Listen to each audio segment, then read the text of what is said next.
打开卧室，林叔看到苏欣欣正在帮徐夏脱衣服。舔狗舔了7年，抵不过前女友回来几天。林叔决定结束这场3个人的闹剧，却轮到徐夏不同意了。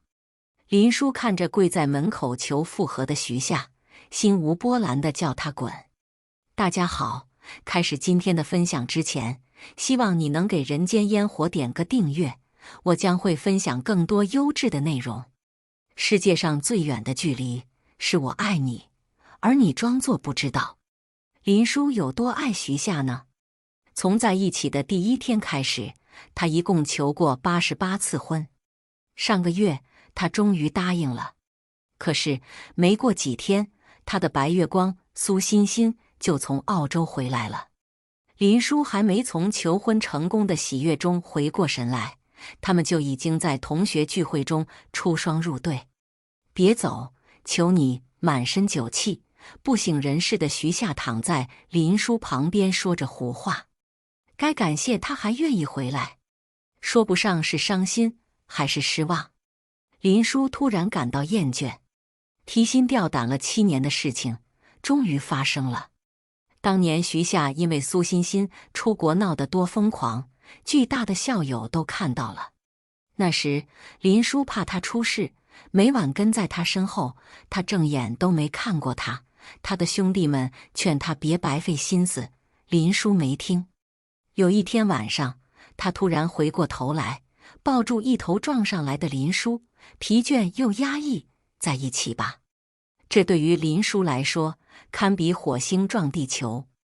他浑身颤抖，慌乱地点头。后来林叔才知道，那天苏欣欣在朋友圈官宣了新恋情。林叔推开还在酒后吐真言的徐夏，翻身起来，拿起手机反复看这张截图。只是责任吗？他也对我好过的。在苏欣欣走后的第2年，他们短暂的甜蜜过。那时候，徐夏和他的哥们顾一成搞的游戏工作室风生水起，林叔再也不用又当厨娘又当后勤，还要同时做几份工作挣生活费，维持工作室的基本生活水平。都说人逢喜事精神爽，徐夏心情一好，连带对林叔也温柔许多。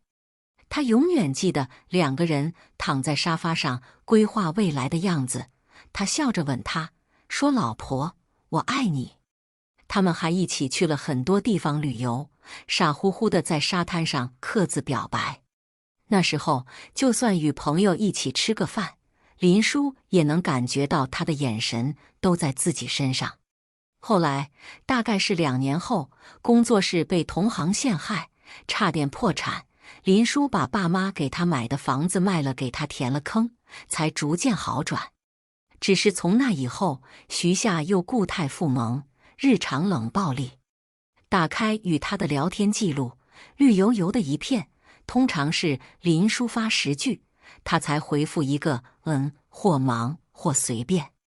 他始终放不下苏欣欣，而林叔也放不下他。林叔想，如果能回到从前，他铁定不会招惹他。付出越多就越不甘心。林叔经常跟自己说，就到这里吧，结束吧，但从来没有做到过。还能坚持到什么程度？他居然可笑地在等他踩最后的底线。林叔感冒了，严重到要住院的那种。徐夏下班过来后，赶也赶不走，守了他一晚。见他脸色苍白，胡茬都冒出来了，林叔催促他回去换件衣裳。今天是他的生日，他包下了全市最贵的餐厅给他庆祝。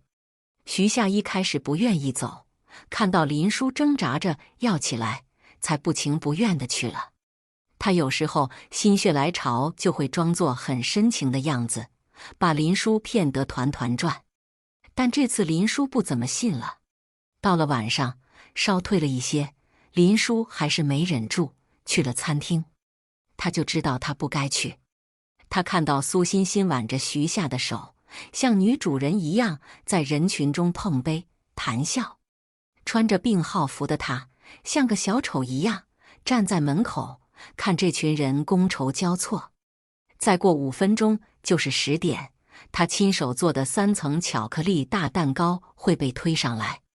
灯光灭了又亮，所有人都在兴高采烈地唱歌祝福。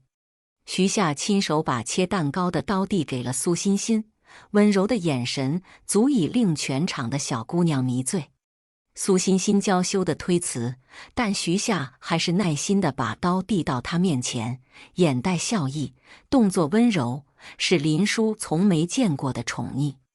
去年徐夏生日，林叔想帮她切蛋糕的时候，看了一晚上手机的徐夏，连眼神都没分给她一个，不耐烦地说：“不就1块蛋糕吗？你爱切就切呗。”林叔抬起头，把眼泪憋回去，轻轻地呼出一口气：“就这样吧。”徐夏还是那个徐夏，但不是他的了。站在门外，林叔内心逐渐归于平静。他对自己说：“没关系，我只是在等一场狂欢落幕。”等到人群散去后，顾一成和苏欣欣驾着醉酒的徐夏上了代驾的车。林叔打车跟在他们身后，看着他们进了自己的家。总要有个人留下来照顾醉鬼。苏欣欣留下了，倒是安排得明白，但林叔不想让他们如愿。他打开指纹锁，直接走进卧室。苏欣欣正在帮徐夏脱外套。醉得厉害的徐夏不配合地乱动，嘴里喊着老婆。林叔嘴角抽搐，真把我当死人了。苏欣欣看到林叔那一刻，明显吓了一跳，慌乱地停手，说：“徐夏喝醉了，我留下照顾他。”林叔讽刺地想，要是我没回来，恐怕就照顾到床上去了。虽然披头散发，还穿着病号服，跟光鲜亮丽的苏欣欣差了10万8千里，但林叔至少现在还是这个房子的女主人。他语气冰冷地说：“我回来了，你可以走了。”苏欣欣好像受了莫大冤屈一样的，红着眼眶，提起包，赌气走了，把门甩得震天响。林叔倒了杯水喝，让自己平缓情绪，但他实在很愤怒，恶狠狠地凑近躺在床上的徐夏，说：“你是不是觉得我很贱？”醉鬼当然不会回答他。他凑在他耳边轻声说：“我不要你了。”徐夏第2天很早就到了医院，还带了粥和水果。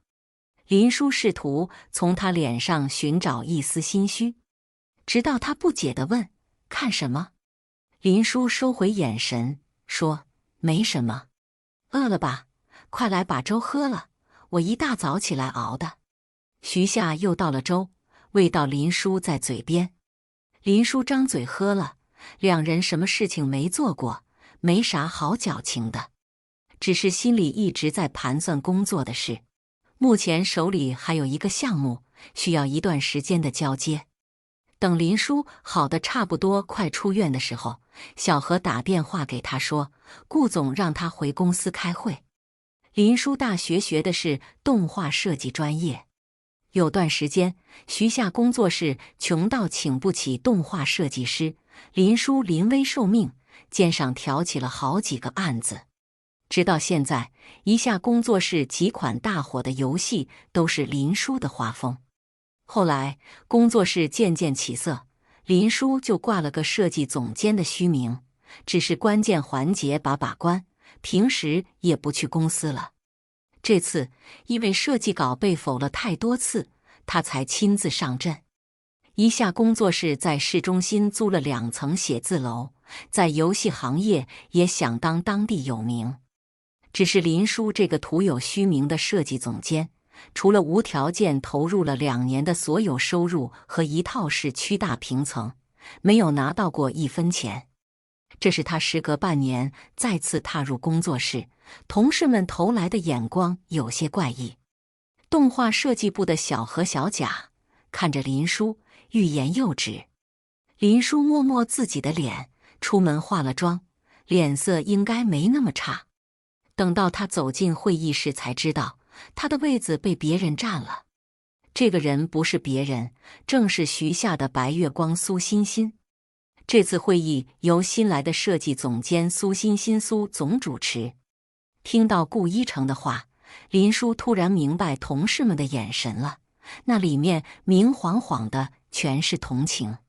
苏欣欣志满意得地朝林叔伸出手，初来乍到，还要请林总监多多关照。林叔没有接话，把他尴尬地撂在半空。林叔，徐夏不满地敲了下桌子。林叔抬头直视他，作为前任设计总监，我没有接到任何人事调动通知，我不同意苏小姐入职。全场鸦雀无声，大家似乎没料到平日里好说话的林总监今天这么强硬。是这样的，因为工作室设计职位缺口很大，林总监平时也不大来公司，苏小姐从国外进修回来，非常符合我们的岗位，而且这个项目本来就是苏小姐介绍的，她本人亲自操刀更合适。所以接下来的工作，林叔你配合一下苏总监。说话的还是顾一成。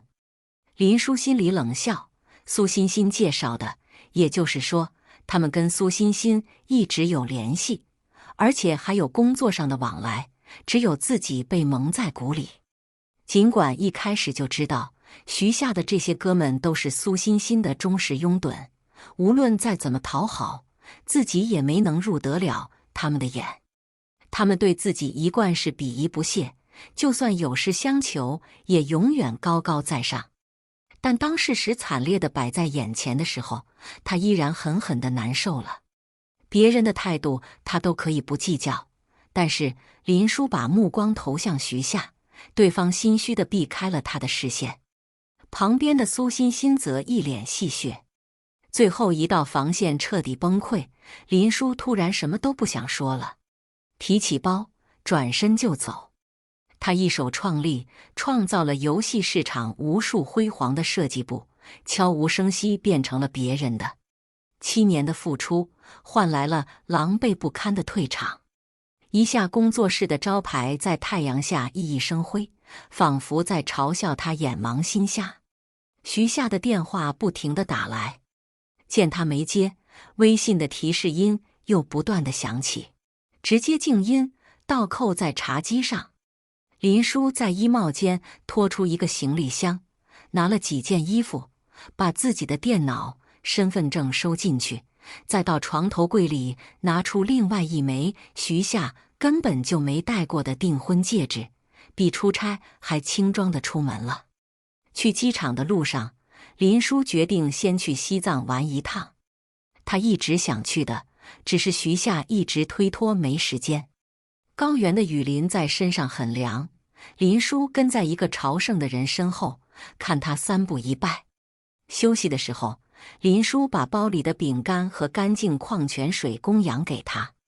那人微笑着收下，对林叔说：“谢谢。”林叔也回以微笑，安静地坐在他旁边，看着往来的人。那人又说：“明天会晴，大昭寺也一定会到的。”林叔转过头看着他，普通的脸上因为一双坚定明亮的眼睛，显得沉静深邃。他豁然开朗，笑着说：“想去的地方一定能到达，想做的事一定能完成。”那人也转过头赞许地看着他，从包里取出一枚护身符，送给你，天佑自佑者。林叔双手接过，虔诚地放进包里，轻声说：“谢谢。”素昧平生的人尚且可以善意相待，又何必为一些恶意伤神呢？那一刻，他想他是真的释怀了。他乘坐着一条名为爱和努力的船，到达了他能到达的彼岸。他只是爱错了人，但他的爱没有错。晚上回到客栈，林叔打开这几天一直处于关机状态的手机，100多个未接来电，几百条未读微信，让他的手机震动了好久才平息。电话大部分是徐夏打来的。他点开微信，徐夏的头像上罕见地出现了100加的数字。他点开一看，大多是在问他在哪里，还有一部分在解释苏欣欣的事。对他而言，不重要了。他没有回复，甚至没有看完，而是点开了聊天记录，还停留在去年的一个聊天框。输入明天下午5点回来，机场接我。这是他弟林旺。林旺因为看不惯林叔舔狗一般毫无尊严地生活在名为徐夏的牢狱里，赌咒发誓说要跟他断绝来往，微信也强硬地不回消息。只有林叔知道，他好几次在家附近看见林旺的车，这傻小子隔段时间就来看自己，躲在小区绿化带后面，以为自己很隐蔽。对面显示了正在输入，但迟迟没有消息发过来。林叔放下手机，笑了。那就去做自己想做的事，爱该爱的人吧。从机场回去的路上，林旺试探地问：回来住几天？林叔正在逐个拉黑删除徐夏那帮人，头也没抬，不走了，常住。林旺似乎不相信，边打方向盘边说：你被赶出来了？林叔敷衍地回答：这下林旺真急了，不行，你堂堂林氏大小姐，白白伺候别人几年不说，还被赶出来，我要去杀了他。见林旺真要非法掉头，林叔忙拉住他：开玩笑的，我自己回来的。林旺狐疑地看着他，似笑非笑。林叔给了他一个脑瓜崩：好好开车，就许他甩我，不许我甩他。林旺一副你继续编的样子，没好气地说：当年是谁宁愿跟家里断绝来往，也要跟着他的？林叔一下子心虚极了。当年他带徐夏回家，已经各自组成新家庭的父母难得统一意见，都强烈反对。他一气之下离家出走，扬言再也不回来了。父母也没有妥协，只是到底怕他吃苦，在他所在的城市买了一套大平层给他住，过户还是林旺过来拉他去办的。只是房子现在也被他卖掉，填给徐夏了，实在是不堪回首。迎上林旺恨铁不成钢的眼神，林叔连忙表态：这次真断了，我绝对不会再回去了。林旺撇撇嘴，小声嘀咕：你最好是。林叔生怕他的话落地，赶紧接住：回到家里，其实也就他跟林旺2个小倒霉蛋。林氏在市是数1数2的大户，但是家庭关系着实有些复杂。他爸跟他妈在林旺8岁的时候就离婚了，那时候林叔也不过12岁。之后2人各自婚娶，虽然金钱上没有亏待姐弟2人，但亲情上确实很生疏。小时候他一度觉得自己与林旺相依为命。现在林旺继承了家族企业，在外人称小林总，只是在他面前还是那个调皮捣蛋、时常犯二的傻弟弟。为了庆祝他恢复单身，林旺提议呼朋唤友，喝酒蹦迪。还没等林叔回应，就被他拉去以前常去的一家酒吧。林旺这厮还挺靠谱，不知道从哪里叫来了一群帅小伙，带住个最帅的就往舞池走。这几年光顾着讨好徐夏，林叔都快忘记尽情摇摆的滋味了。这个帅弟弟长了一对桃花眼，盯着人看的样子让林叔瞬间膨胀。年轻的肉体，鲜活的容颜，这才叫生活。被盯得实在不好意思了，林叔只好抬手挡住帅弟弟的眼睛：弟弟，这样盯着人看不礼貌哦。谁知小帅哥还挺凶，一把抓住林叔的手，整张脸危险地凑近，像极了要接吻。林叔想，我单身我怕谁，索性双手搂住他的脖子。感受到帅弟弟瞬间僵硬，林叔得逞地拍了拍他的肩膀：好好跳舞。在酒吧狂欢到凌晨，被林旺和帅弟弟架到家门口的时候，林叔看到了一个久违的人。林旺瞬间冲过去，一拳砸在徐夏脸上，一边大吼：“你还敢来！”这一下瞬间把林叔惊醒了，他松开帅弟弟，跑过去拉住林旺，让他冷静。从头到尾看都没看一眼徐夏。被打倒在地的人艰难地爬起来，红着眼眶问：“为什么不接电话？”林叔打开门，让帅弟弟把林旺拉进去，才回过头对徐夏说：“没什么好说的了，我们结束了。”说完就要进家门。徐夏一把拽住他，急切慌乱地说：“我不同意分手。”林叔冷静地看着他：“别跟我说我离开的这几天，你突然发现你爱上我了。”徐夏不敢看他的眼睛，嗫嚅半天没说话。林叔冷笑一声，就要退回去关门。徐夏看他要进去，赶紧上前一步，用力撑住门。林叔面无表情地看着他：“松开，你要是还不走，我就报警。”他的表情过于严肃，徐夏一怔，放松了力度。趁着这个空档，林叔迅速撤出自己的手臂，回身进去关门，一气呵成。林旺和帅弟弟坐在沙发上，眼巴巴地望着走进去的他。硬气，这才是我姐。林旺甚至竖起了大拇指。林叔懒得理他的中二病，吼道：“进去洗澡睡觉。”没再管门外的死活，林叔躺在床上借着酒意，很快就睡过去了。第二天出门时，发现门外一地的烟头。他装作没看见，去给林旺送饭了。人见人爱的小林总，其实是个每天吃外卖的可怜鬼。林叔这些年在徐夏身边练就了一身好厨艺，被林旺卖惨成功，乖乖做了几道拿手好菜，给小林总送饭去了。有没有兴趣去这里上班？林旺捧着饭盒狼吞虎咽，还不忘解决他姐的工作问题，递给林叔一张名片：舒朗集团总裁秦朗。林叔看着名片上的名字，觉得有些熟悉，但一时想不起来在哪儿见过，于是问：“谁？”“秦朗啊，你昨晚还跟人家蹦迪呢。”“啊这，他还对着帅弟弟的俊脸流口水来着。喝酒误事，诚不欺人。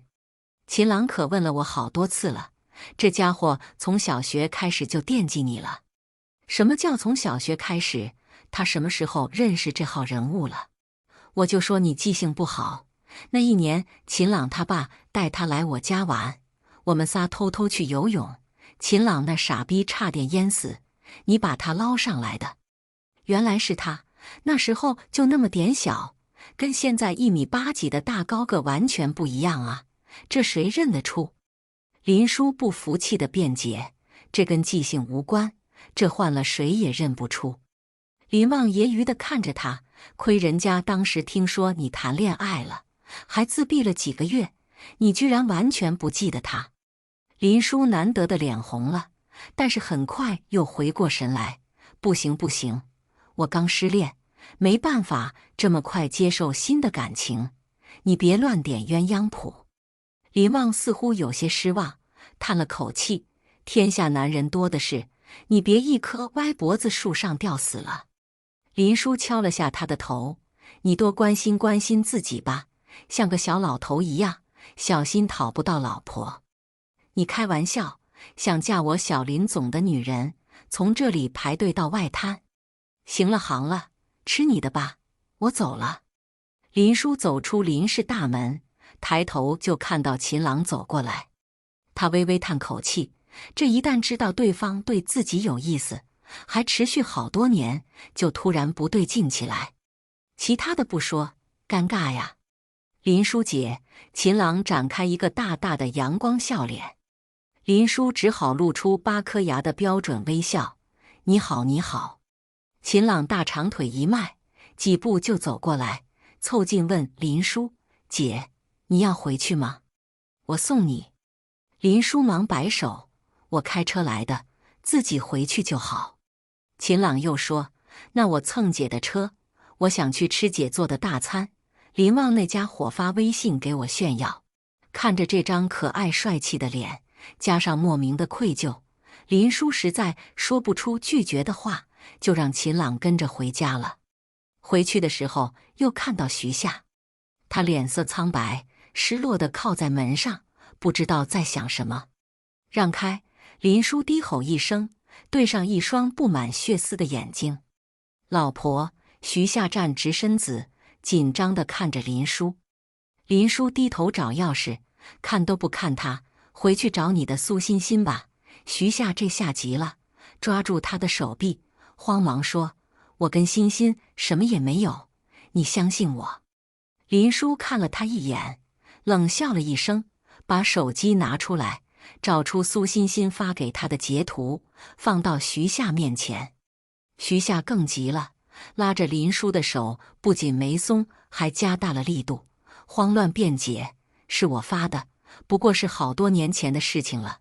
我承认我之前做的不对，但我现在爱的是你。”第一次听徐夏说爱他，林叔心中并无悸动，只是怅然，任由他拉着。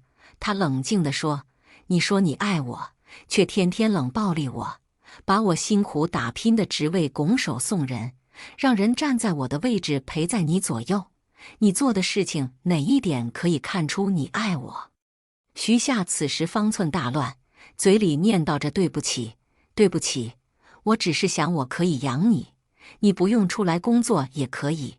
身体往前凑，想要抱住林叔。林叔大力推开他：“你说的话我一句都不会信了。”徐夏被推得往后一个趔趄，又重新扑过去拉住林叔，低声下气地说：“老婆，我错了，原谅我这一次，我都会改的。不需要，我们从此桥归桥，路归路，请你离开。”林叔指着电梯，怒对徐夏：“听见了吗？让你走！”一个年轻男人走过来，挡在林叔前面，毫不客气地对徐夏说话，他手里还提着林叔的包。他是谁？徐夏慌乱地想要上去重新拉住林叔，却被大力推回来。他跪倒在地上，绝望地看着已经进到房间里的林叔，低声喊道：“老婆！”门被关上了。他跪在地上久久站不起来，心痛难忍。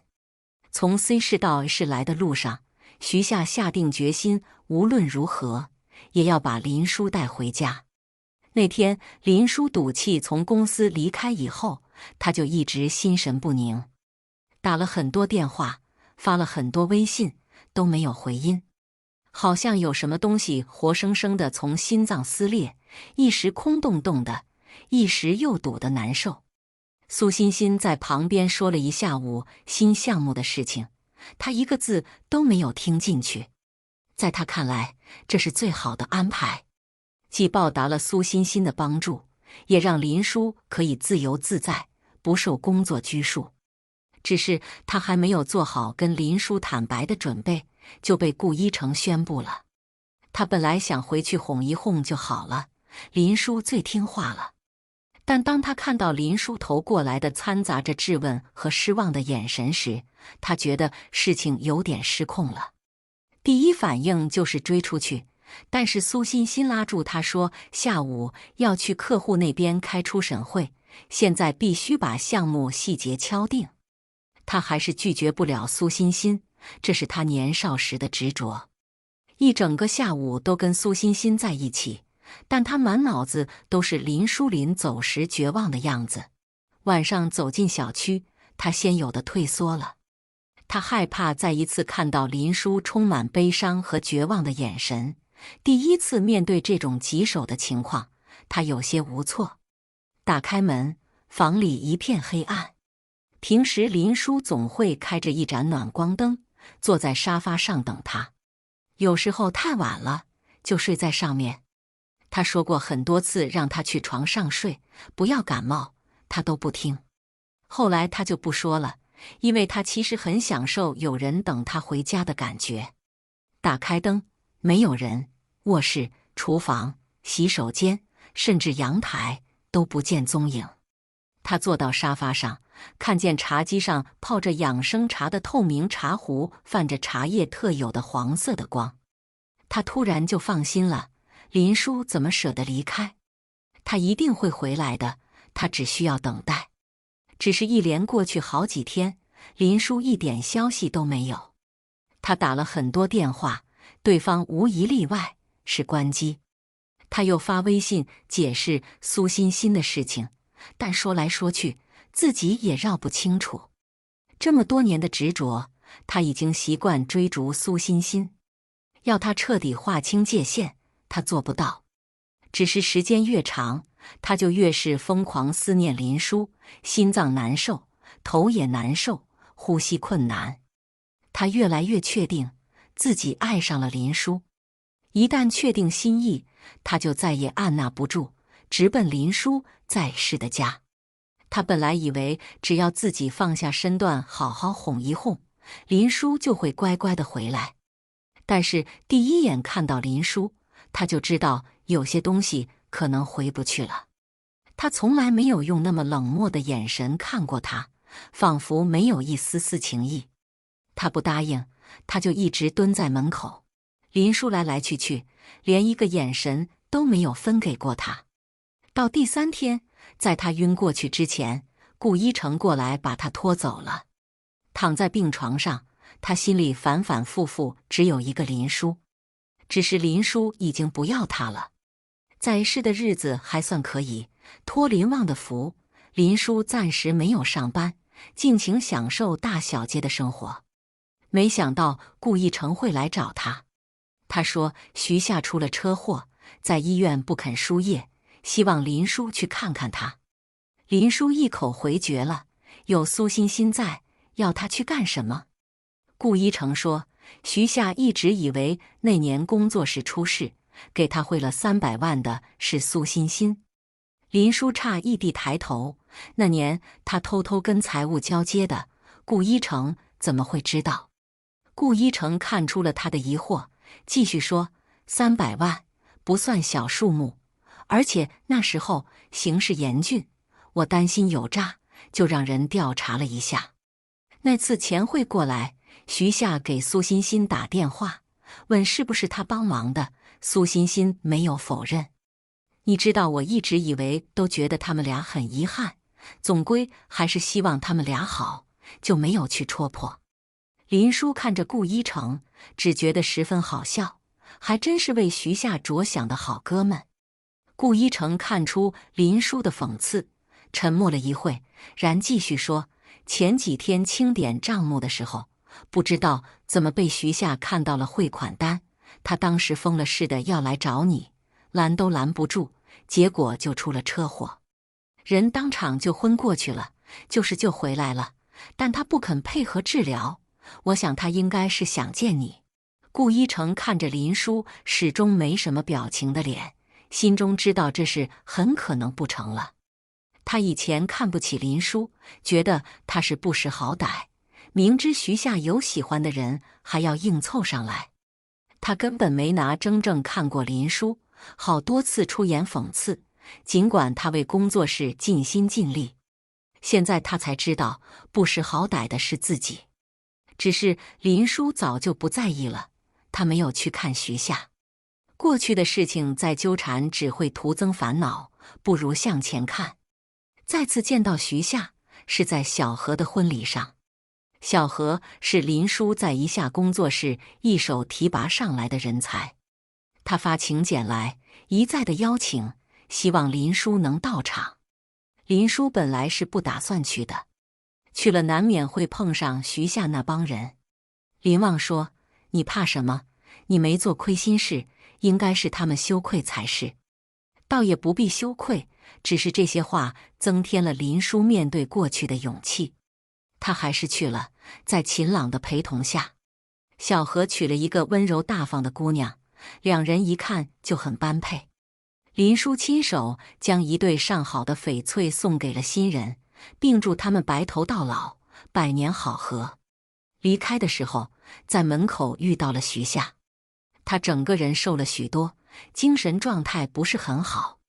林叔对他微笑点头致意，没有说话，侧身走过去了。看着林叔的背影，嘴角微微颤抖，只是最终还是没有说话。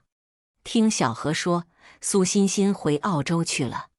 他不知道从哪里找来一个外聘团队来执行新项目，结果在竞标的时候被人发现剽窃创意，连同一下工作室一起被告上了法庭。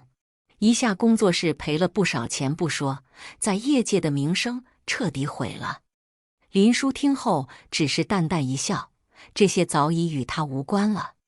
秦朗最近神秘的不知道在做什么，连林旺也神龙见首不见尾。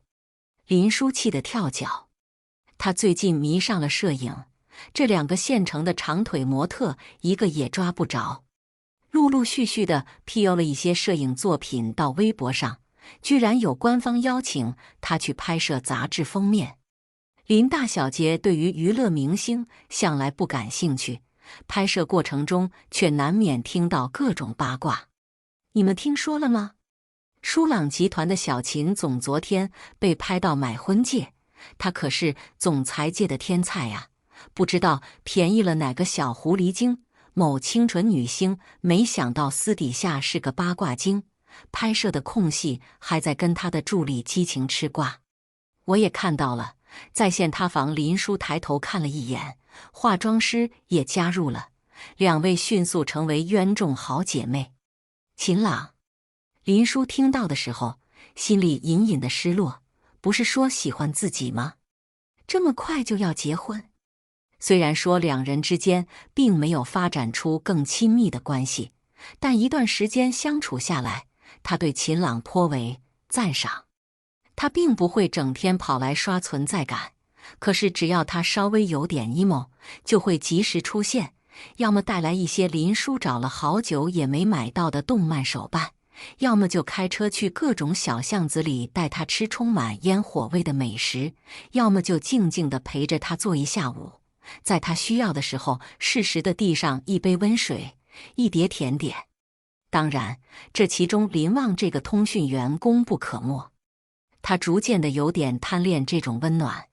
晚上回去的时候，林旺和秦朗居然都在。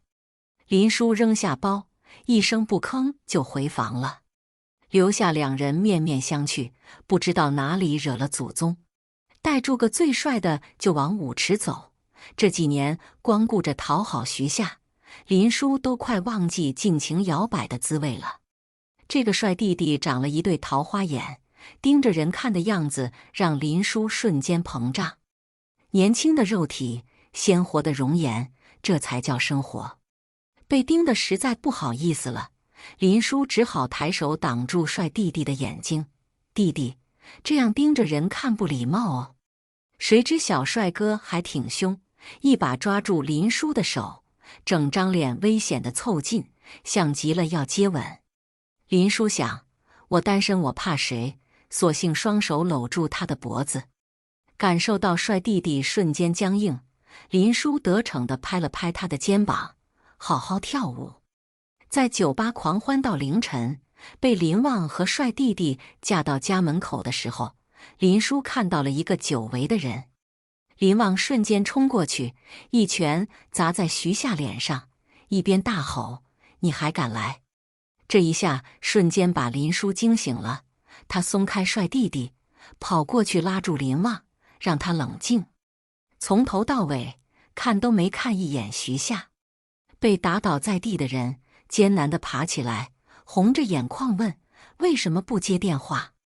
林叔打开门，让帅弟弟把林旺拉进去，才回过头对徐夏说：“没什么好说的了，我们结束了。”说完就要进家门，徐夏一把拽住他，急切慌乱地说：“我不同意分手。”林叔冷静地看着他：“别跟我说我离开的这几天，你突然发现你爱上我了。”徐夏不敢看他的眼睛，嗫嚅半天没说话。林叔冷笑一声，就要退回去关门。徐夏看他要进去，赶紧上前一步，用力撑住门。林叔面无表情地看着他：“松开，你要是还不走，我就报警。他的表情过于严肃，徐夏一怔，放松了力度。趁着这个空档，林叔迅速撤出自己的手臂，回身进去关门，一气呵成。林旺和帅弟弟坐在沙发上，眼巴巴地望着走进去的他。硬气，这才是我姐。林旺甚至竖起了大拇指。林叔懒得理他的中二病，吼道：“进去洗澡睡觉，没再管门外的死活。”林叔躺在床上，借着酒意，很快就睡过去了。第二天出门时，发现门外一地的烟头，他装作没看见，去给林旺送饭了。人见人爱的小林总，其实是个每天吃外卖的可怜鬼。林叔这些年在徐夏身边练就了一身好厨艺，被林旺卖惨成功，乖乖做了几道拿手好菜，给小林总送饭去了。有没有兴趣去这里上班？林旺捧着饭盒狼吞虎咽，还不忘解决他姐的工作问题，递给林叔一张名片：舒朗集团总裁秦朗。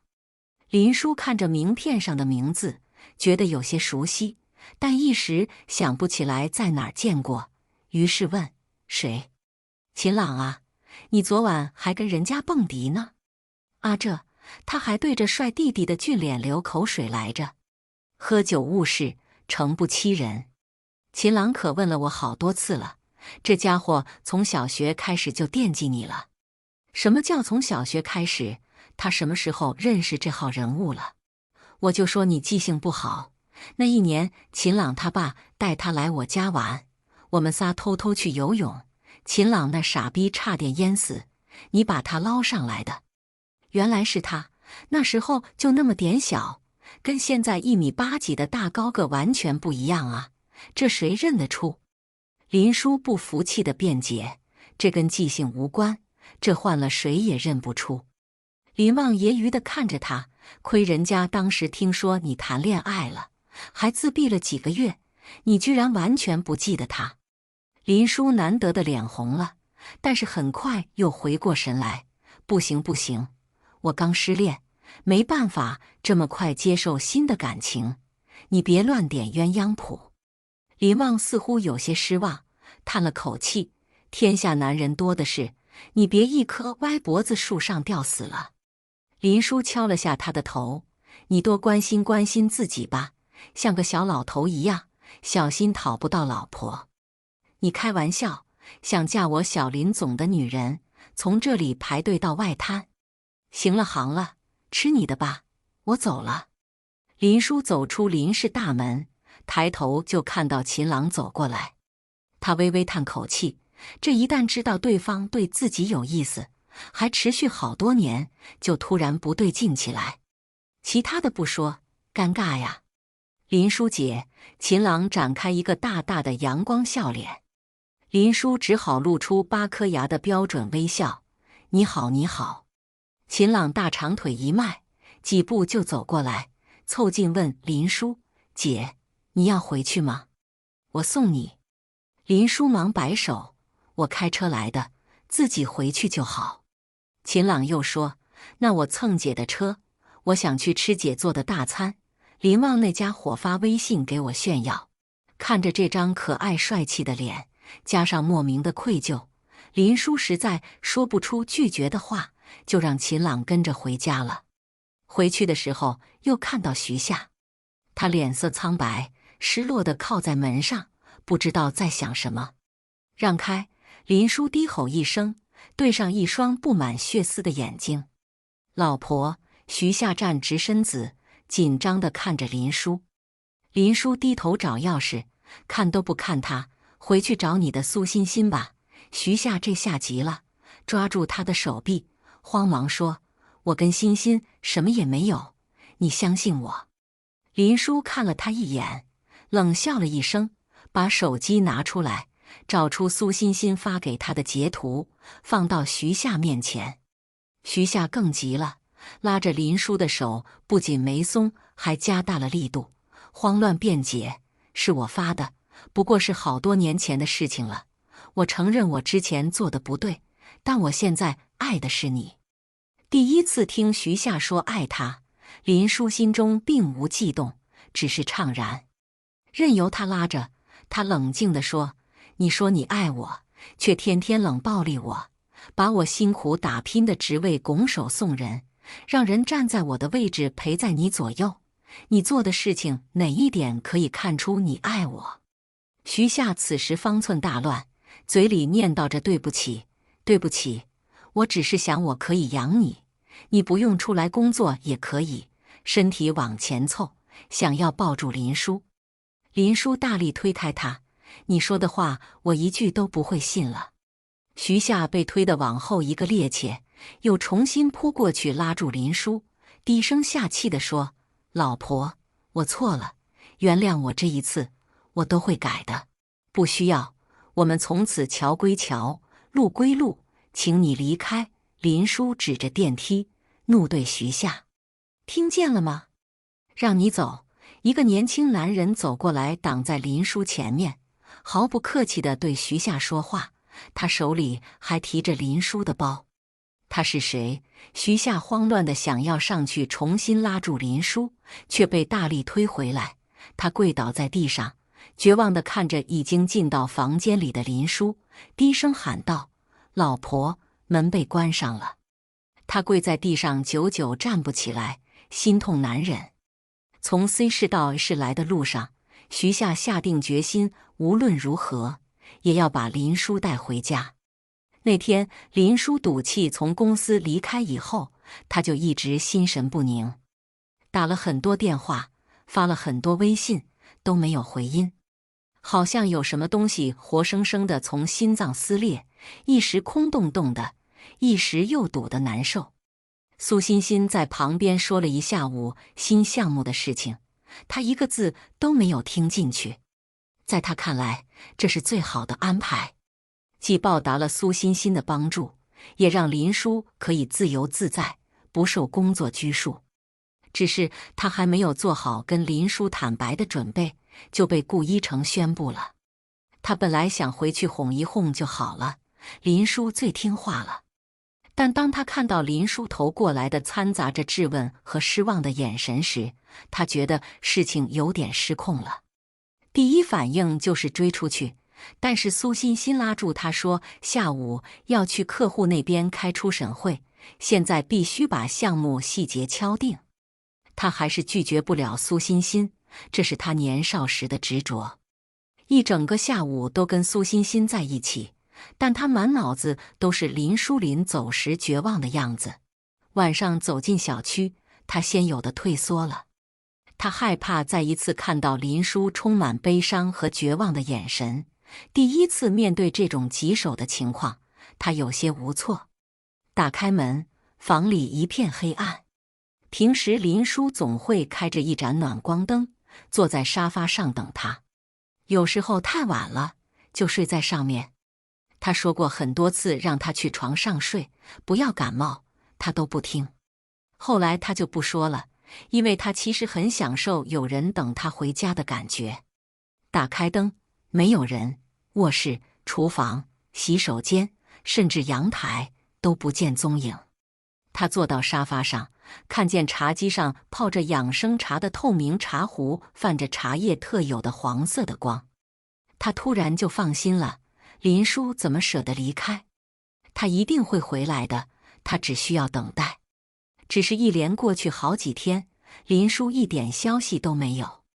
他打了很多电话，对方无一例外是关机。他又发微信解释苏欣欣的事情，但说来说去，自己也绕不清楚。这么多年的执着，他已经习惯追逐苏欣欣，要他彻底划清界限，他做不到。只是时间越长，他就越是疯狂思念林殊，心脏难受，头也难受，呼吸困难。他越来越确定自己爱上了林殊。一旦确定心意，他就再也按捺不住，直奔林殊在世的家。他本来以为只要自己放下身段，好好哄一哄，林殊就会乖乖的回来。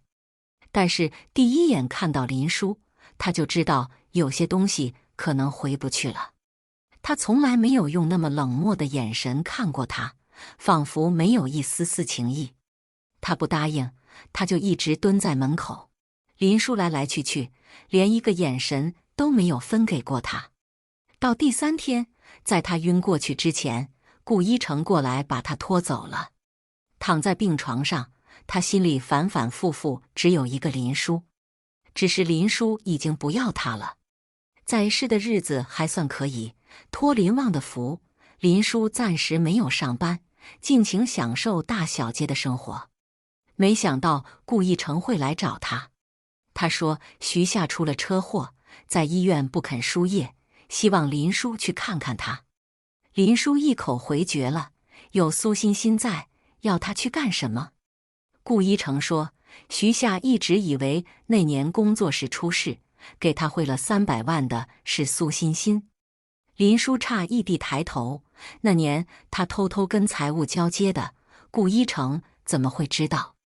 顾一成看出了他的疑惑，继续说，300万不算小数目，而且那时候形势严峻，我担心有诈，就让人调查了一下。那次钱汇过来，徐夏给苏欣欣打电话，问是不是他帮忙的，苏欣欣没有否认。你知道，我一直以为都觉得他们俩很遗憾，总归还是希望他们俩好，就没有去戳破。林叔看着顾一成，只觉得十分好笑，还真是为徐夏着想的好哥们。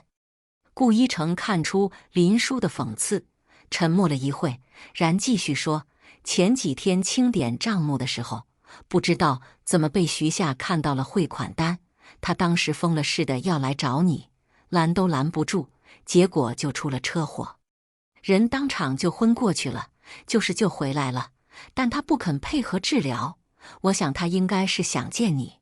顾一成看着林叔始终没什么表情的脸，心中知道这事很可能不成了。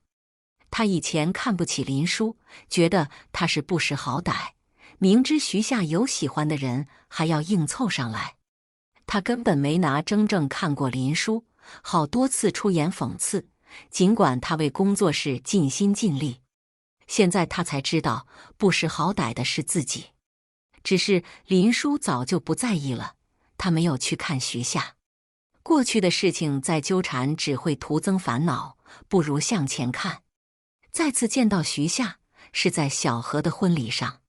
小何是林叔在一下工作室一手提拔上来的人才，他发请柬来，一再的邀请，希望林叔能到场。林叔本来是不打算去的，去了难免会碰上徐夏那帮人。林旺说，你怕什么？你没做亏心事，应该是他们羞愧才是。倒也不必羞愧，只是这些话增添了林叔面对过去的勇气。他还是去了，在秦朗的陪同下，小何娶了一个温柔大方的姑娘，两人一看就很般配。林叔亲手将一对上好的翡翠送给了新人，并祝他们白头到老，百年好合。离开的时候，在门口遇到了徐夏，他整个人瘦了许多，精神状态不是很好。林叔对他微笑点头致意，没有说话，侧身走过去了。看着林叔的背影，嘴角微微颤抖，只是最终还是没有说话。听小何说，苏欣欣回澳洲去了。他不知道从哪里找来一个外聘团队来执行新项目，结果在竞标的时候被人发现剽窃创意，连同一下工作室一起被告上了法庭。一下工作室赔了不少钱不说，在业界的名声彻底毁了。林叔听后只是淡淡一笑，这些早已与他无关了。秦朗最近神秘秘的，不知道在做什么，连林旺也神龙见首不见尾。林叔气得跳脚，他最近迷上了摄影，这2个现成的长腿模特一个也抓不着，陆陆续续的 PO 了一些摄影作品到微博上，居然有官方邀请他去拍摄杂志封面。林大小姐对于娱乐明星向来不感兴趣，拍摄过程中却难免听到各种八卦。你们听说了吗？舒朗集团的小秦总昨天被拍到买婚戒，他可是总裁界的天才呀，不知道便宜了哪个小狐狸精。某清纯女星没想到私底下是个八卦精，拍摄的空隙还在跟他的助理激情吃瓜。我也看到了，在线塌房林叔抬头看了一眼，化妆师也加入了，两位迅速成为冤种好姐妹。秦朗，林叔听到的时候，心里隐隐的失落，不是说喜欢自己吗？这么快就要结婚？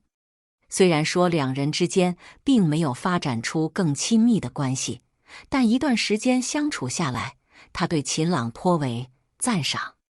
他并不会整天跑来刷存在感，可是只要他稍微有点 emo， 就会及时出现，要么带来一些林叔找了好久也没买到的动漫手办，要么就开车去各种小巷子里带他吃充满烟火味的美食，要么就静静地陪着他坐一下午，在他需要的时候适时地递上一杯温水，一碟甜点。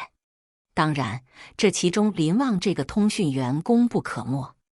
他逐渐的有点贪恋这种温暖。晚上回去的时候，林旺和秦朗居然都在。林叔扔下包，一声不吭就回房了，留下两人面面相觑，不知道哪里惹了祖宗。